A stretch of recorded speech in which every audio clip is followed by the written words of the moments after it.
Hi hello welcome to జోష్కాస్ట్రీ studios. అందరూ ఎలా ఉన్నారండి?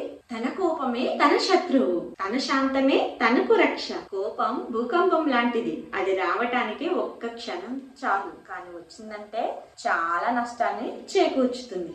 సో మన జీవితంలో కూడా అంతే. కోపం వచ్చిందనుకోండి, భూకంపంలాగా చాలా నష్టాన్ని చేకూర్చి చాలా సమస్యలు తీసుకొచ్చి పెట్టి వెళ్ళిపోతుంది. అది రావడానికి అరక్షణం పట్టదు, పోవడానికి అరక్షణం పట్టదు, కానీ చేసే నష్టం మాత్రం చాలా తీవ్రంగా ఉంటుంది. సో నేను ఇక్కడ ఒక క్వశ్చన్ అడుగుతాను. మన మీద మనకి ఎప్పుడైనా కోపం వస్తుందా? మనకి ఎప్పుడు ఎదుటి వారి మీద కోపం వస్తుంది, లేకపోతే ఎదుటి వారికి మన మీద కోపం వస్తుంది. మన మీద మనకి కోపం వస్తుందా లేదా బాధ వేస్తుందా? ఆలోచించండి ఒకసారి. దీనికి ఒక ఎగ్జాంపుల్ మన ఇంట్లో మన అమ్మ మనకి 4 కూరలతో మంచి పిండి వంటలతో రుచికరమైన విందు భోజనం ఏర్పాటు చేసి మనం ఆహా ఎంత బాగుందో కదా అని ఒక్కొక్క ముద్ద తింటూ ఉన్నాం. సూపర్ గా ఉంది టేస్ట్ అని చెప్పి మన మనసులో అనుకుంటూ ఆస్వాదిస్తూ తింటూ ఉన్నాం. సడన్ గా ఒక ముద్దలో ఒక చిన్న రాయి తగిలింది. వెంటనే ఏం చేస్తాం మనం? ఆ ముద్దను తీసి పక్కన పెట్టేసి, ఏంటమ్మా సరిగా వండలేదు, అన్నంలో రాయి వచ్చింది, నువ్వు సరిగా ఏరావా లేదా బియ్యము అని చెప్పి కోపంగా లేచేసి కొద్దిమంది అయితే ఆ అన్నాన్ని పక్కకు దోసేస్తారు. సో మన అమ్మ అంత కష్టపడి చేసింది, మనం ఫస్ట్ లో హ్యాపీగా ఆనందంగా ఆస్వాదిస్తూ తిన్న అన్నము ఒక చిన్న రాయి వచ్చేసరికి కోపం ఒక్కసారిగా వచ్చేసి మనం వెంటనే అరిచేసి పక్కకి వెళ్ళిపోతాము, లేదా అన్నం పక్కకి పెట్టేస్తాం. అన్నం కానీ అరవటం అయితే గ్యారెంటీ. ఏంటి ఇలా చేసావు అని అరుస్తాము. అన్ని మంచిగా చేసినప్పుడు పొగుడుతామో లేదో తెలియదు, కానీ ఏదైనా ఇలా పొరపాట్లు జరిగినప్పుడు మాత్రం ఖచ్చితంగా అరుస్తాం. అదే అన్నము మన చేత్తో మనం వండుకొని మనం తింటున్నప్పుడు అలాగే ఒక రాయి వచ్చింది అనుకోండి, మన మీద మనం అరుచుకుంటామా? ఎందుకు సరిగా నువ్వు ఏరలేదా, ఏంటి ఏం చేస్తున్నావు, నేను తినాలా వద్దా అని చెప్పి మన మీద మనం కోప్పడతామా? పడం కదా. శుభ్రంగా నెమ్మదిగా ఆ రాయిని పక్కకి పెట్టేసి మిగిలిన అన్నాన్ని తినేస్తాము.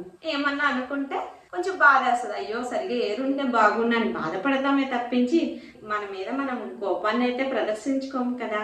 సో అంటే ముందు మనం పడలేదు కష్టం, అమ్మ పడింది. అమ్మ కష్టపడి వండింది కాబట్టి ఆ కష్టం విలువ మనకు తెలీదు.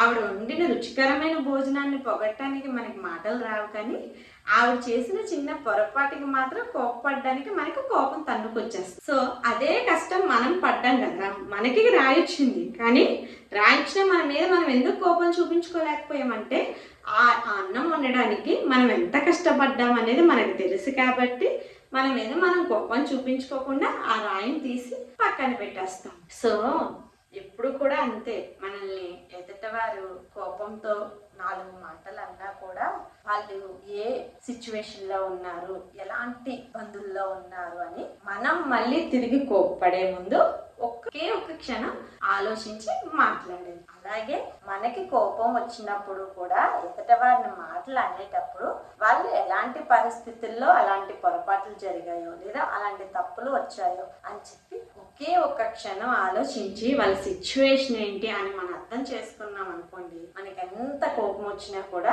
తగ్గుతూ ఉంటుంది. లేదా ఆ ప్లేస్ లో మనం ఉంటే అని ఆలోచించామనుకోండి, మన కోపం అంత కాకపోయినా కొంచెమైనా తగ్గుతుంది. సో మనం తినే అన్నం ముద్ద సంతోషకరమైన జీవితం. అందులో వచ్చిన ఒక చిన్న రాయి కష్టం లాంటిది. ఆ కష్టం వచ్చింది కదా అని ఆ సంతోషకరమైన అన్నం ముద్దను వదిలేసుకున్నాం అనుకోండి, అవివేకమే అవుతుంది. సో లైఫ్ లో కూడా అంతేనండి. ఇప్పుడు కూడా కోపాన్ని కంట్రోల్లో పెట్టుకోవాలి. సో కోపాన్ని తగ్గించుకున్న వాళ్ళు చాలా ఆరోగ్యంగా కూడా ఉంటారు. సో కంటెంట్ నచ్చినట్లయితే వీడియో లైక్ చేయండి, షేర్ చేయండి, అండ్ కొత్తగా చూస్తున్నారు సబ్స్క్రైబ్ చేసుకోండి. మళ్ళీ కొత్త కంటెంట్ తో కలుసుకుందాం. Until then bye bye. Thank you all.